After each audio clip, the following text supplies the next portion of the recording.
Good evening বন্ধুরা, আজকে আমি রান্না করব পর্কের মাংস।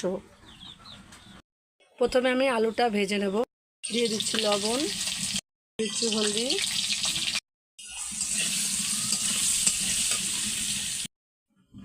এখন আমি মাংসটা ভেজে নেব।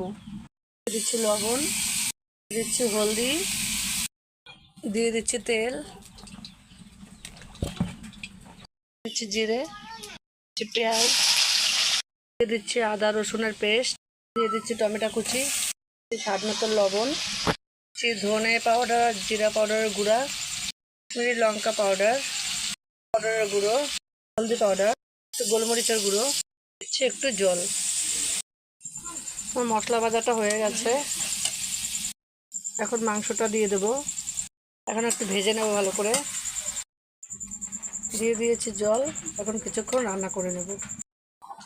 বন্ধুরা, পর্কের মাংস রান্না করতে গেলে 20 মিনিট পর্যন্ত রান্না করে নিতে হবে, তাহলে ওর যে ভিতরে যে কীটাণুটা থাকে সেটা মরে যায়। এখন গরম মশলা দিয়ে নামিয়ে নেব।